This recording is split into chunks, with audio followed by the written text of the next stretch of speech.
What's up everyone, it's Brian B with West Coast Swing Online, and I wanted to do a fun, different video on dance etiquette. And so we put out a question on Facebook not too long ago, and I asked for some input of West Coast Swing dancers, actually dancers in general, about dance etiquette. So I wanted to run down a bunch of tips and give a bunch of different viewpoints as just some information for all of us, because a lot of us don't have input outside of our own specific circles.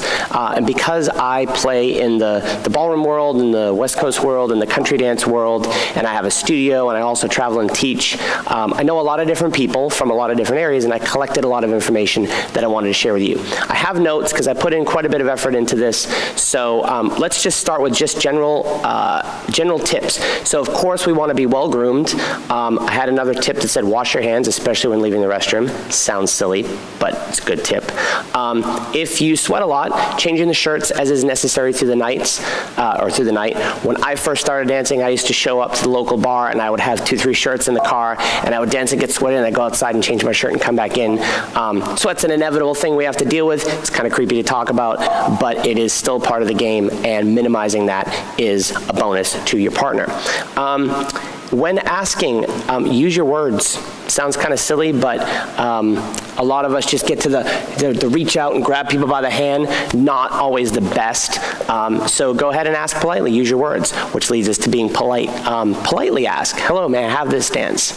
I also got some good input that if we're dancing in a venue where the song is ambiguous, so if we're dealing with West Coast Swing, maybe it's a hustle song, or maybe it's a cha-cha song or something like that, asking specifically for the dance that you're requiring to dance would be helpful. That happens to me in the studio here because my students know, some of them are new and they don't know all the dances, so you grab their hand to what might be an obvious West Coast Swing, and they say, would you like to dance? And they'll say, what are we doing? And I'm like, well, maybe you only know rumba, so maybe rumba becomes the dance. But if I were a little bit more specific up front, that'd be super helpful.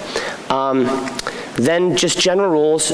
I heard this from a gal in St. Louis, and she said that she strives to always give her partner their best dance. So, talking from the leader's perspective, I don't want to dance above my partner's level. So I want to lead things that are appropriate for my partner to that song for that dance. Conversely, even if you're a hotshot gal, assuming that your partner knows that when you duck that you're going to drop into this dip is not always the best assumption to make. So go ahead and pay attention to your partner's level. I'm actually going to say something that I did a video on not too long ago.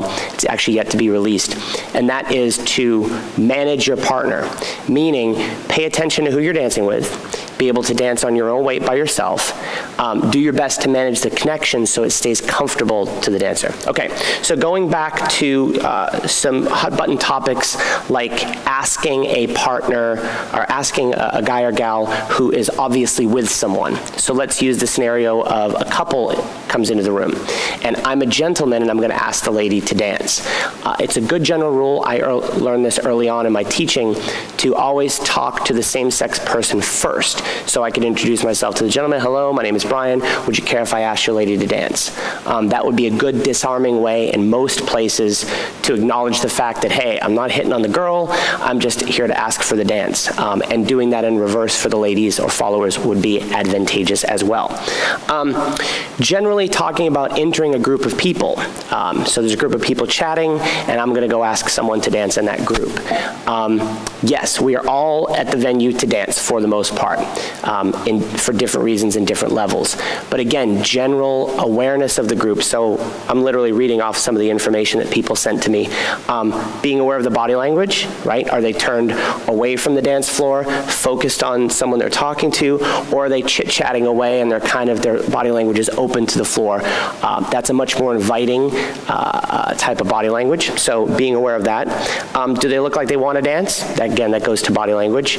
Are their shoes on? So oftentimes, at a dance event, I might have my street shoes on when I'm not ready to dance. That's like my signal that, hey, my dance night hasn't started yet. So being aware of that is also another good social clue. Facing the floor, again, we covered that with body language. It's pretty self-explanatory. I'm a little less interested. Doesn't mean I don't want to, but it means proceed with a little bit more caution. And then if all those things check out, just ask confidently. Going back to what we talked about before, just being polite and asking for the dance and being specific. So on to my next page. Literally, I had like 8 pages of comments that we got. Some really good information. So some of us come to dances with different motivations, right? So generally, we're all here to dance, but sometimes a couple might be dancing and they like to just dance with one another. So that's something to be respectful of. So if you were to ask one of them and they were to turn you down with that type of reason, hey, I just came to dance with my wife or my husband, just to be aware and not to be put off by that necessarily. When saying no, it's okay to say no. I actually say no quite a bit. I have a bad shoulder, I have a bad back. I sometimes limit the amount of times I social dance just because it's a little bit of strain on my body. So giving a true disclaimer would be helpful. Letting someone know that you're tired or you'll catch them on the next dance. The big no-no, of course, is don't turn down the first person and then as soon as they scurry away or run off to the floor to dance with someone else. That's a pretty big no-no, basically poor etiquette, if you will. Something came from one of the Facebook comments, and this was really good. The person said, hey, look, I will ask someone to dance, and if I get turned down, I'll ask again. If they turn me down again, then I assume for some reason, not necessarily a negative one, that they don't necessarily want to dance with me. So for this person, that made a good rule. He said, after I've been turned down twice, I assume if they're interested in dancing with me, they're welcome to ask. That's not certainly a hard, fast rule, but I like that as a good way to cope with things so you don't feel like you're bugging someone. So that was a good tip. Then I put this in my own words, don't make assumptions. I think a lot of times we get our feelings hurt when we get turned down, or even when someone's body language doesn't look right, and we assume it's us, and we assume that that person's mean, or they're snooty, or they only want to dance with their friends. That may be true, it also might not be true. So as a general rule, don't take it personally if you get turned down. Don't take it personally if you believe that someone, they weren't really into the dance. Maybe that's just them, maybe that's their personality. So another comment said, hey, look, we're all there to dance, but it's a privilege that we get to do so. So keeping that in mind is also super helpful. I wanted to read some really cool things. Some of these are directly off of what I said, but they're quotes. So the first one said, I hate turning people down when they request to dance, so I try to avoid doing so. If I must decline the song, I always do 2 things.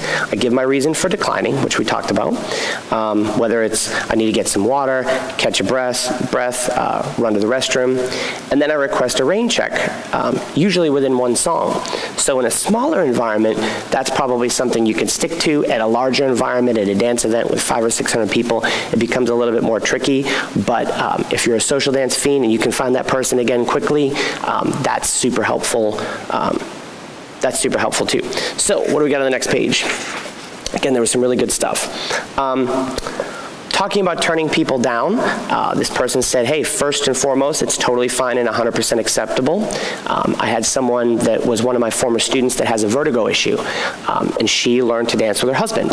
And of all the people I've taught, she legitimately has the worst inner ear balance problems, and she feels comfortable dancing with her husband. Sometimes that could come across as snooty because she doesn't want to dance with other people, but she has a legitimate reason. So my assumption is that if I'm being turned down, that it's a legitimate reason. It's not because they think I'm a dummy. It's not because I'm a terrible dancer. So not taking that personally is super helpful. What's this is a good quote. What's this? Basically, be respectful to one another and accept your declinations with grace and not as a personal offense. We kind of covered that. Here's some fun stuff. Dance with the one who brought you. So this person said that when they come to a dance, either with their spouse or maybe they drive to a dance together with another pal, that they, in good etiquette, will dance with the person, dance with the one that brung you, whatever that quote is, right? And so they'll go ahead and give the first dance to their spouse, or maybe the first dance to their friend that they drove to the dance with, and then off to the room they go. So I thought that was pretty fun. Let's see. I'd also like to share what I do when someone declines my offer to dance. If the number of people at a dance or the number of songs played do not permit it, I try to ask, or do permit it, I try to ask a second time later in the evening. Once I've been declined twice by the same person, I don't ask that person to dance anymore at the current dance or in any future dances. I operate on the assumption that they don't ever want to dance with me again and they're just trying to be polite and not hurt my feelings. After the second attempt, I consider it to be their responsibility for me to ask. Once they've asked me to dance, I'll return to asking them to dance when their dance card permits. So again, that's a nice rule that this person kind of put around their social dancing. Let's see what else we got. Do we have anything else? Oh, here's a good one. If you choose to dance with your partner and friends exclusively, it's up to you to explain it, not up to others to guess. So sometimes we have cliques, and I kind of hate the word clique because it kind of sounds snobbish, but sometimes in my early years of dancing, despite my outward personality, I was shy and uncomfortable. And even though I was a pretty good dancer, I was very uncomfortable in the room, and I liked dancing with the people that I was comfortable with. Now, let's say as a rule that you're only dancing with the people you're comfortable with and your friends. It's good for you to understand that other people don't necessarily understand that, and that you would have to explain that to them. So if they're coming into your group and wanting to dance, that you could just politely explain. At this stage, personally for me, I'll explain to people, hey, I've got a bad shoulder, I've got a bad back, and sometimes I have to limit my social dancing because this is how I make my living and I can't afford to hobble around with a bad back and a bad shoulder. So I take that on myself to explain it to people, which is also partially why I'm doing this video. There was that one. So there you go. There's a bunch of different dance etiquette ideas, not certainly rules, but hopefully that gives you something to chew on. And if you have any interesting things to say on the subject, you can go ahead and put those in the comments below on YouTube, or if this is being shared on Facebook, you can chat underneath on Facebook.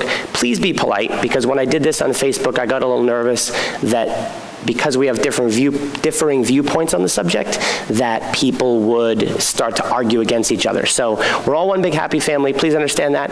And thanks so much for watching, and we will see you on a dance floor soon.